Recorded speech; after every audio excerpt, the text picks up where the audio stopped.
I think what really got me into it was not so much the sound definition being better, but the hobby and the craft that goes into it. Like anybody can record a track and put it online, but you really have to love your music if you're going to put it onto vinyl, and you have to love your fan base. My parents' vinyl collection, for starters. They had a pretty expansive collection, and my mom's taste in music was rock, a little bit of soul, some Stevie Wonder, Sly and Family Stone, stuff like that. And my dad's was a lot of country, Jerry Reed,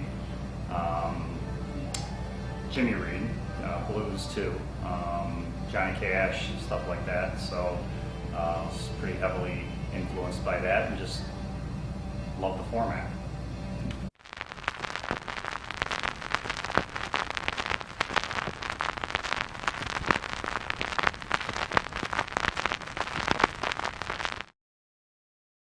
Jack White from the White Stripes once said, "Vinyl is the real deal. I've always felt like until you buy the vinyl record, you don't really own the album. And it's not just me or a little pet thing or some kind of retro romantic thing from the past. It is still alive."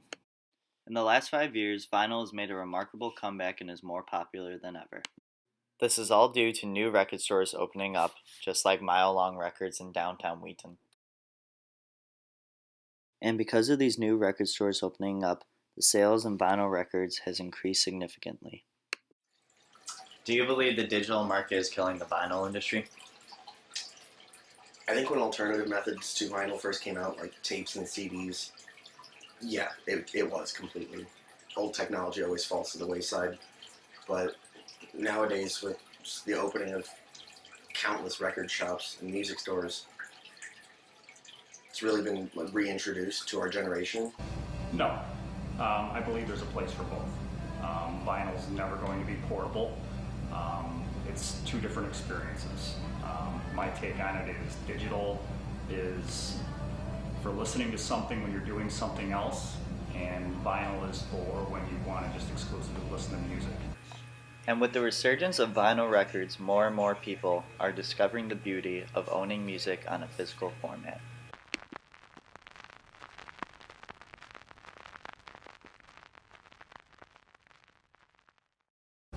I think vinyl's here to stay, but I think that there's a fad aspect to it. There's a lot of stuff that's being pressed on vinyl that has no business being pressed on vinyl. And I don't want to throw names out there, but there's a very, very young generation that is, and I'm talking pre-teen, that's jumping on this a little bit.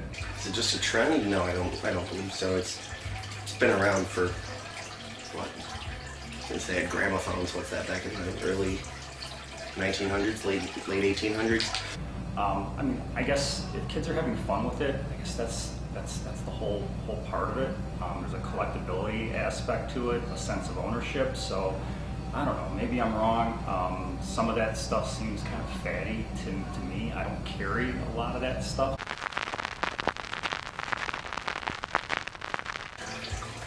I really think everyone's going to have a different opinion on that. I mean, I love it. I think it sounds great, but that's because I have a decent speaker system. Don't tell anyone that. Toot my own horn. Toot toot.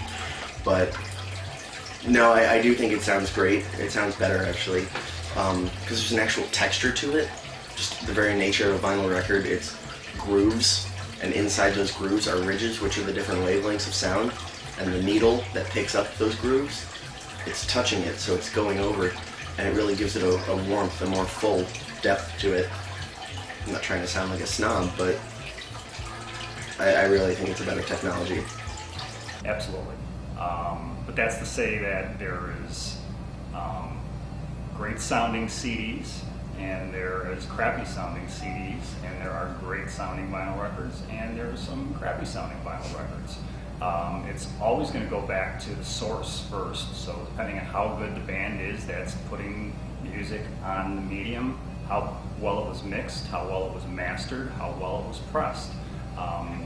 Same can be said for digital or for vinyl. There's a lot of factors that are involved in each. You can make a great sounding vinyl record and an awful sounding vinyl record. But I think all things being equal, and if you had two very well produced musical pieces, to me, vinyl always wins out. Since the first vinyl record was pressed, the technology has never gone away. Still to this day, more and more artists are releasing their music on vinyl. And with that being said, vinyl records are still relevant today, and the love for music is stronger than it has ever been. We aren't always what we think we are. Sometimes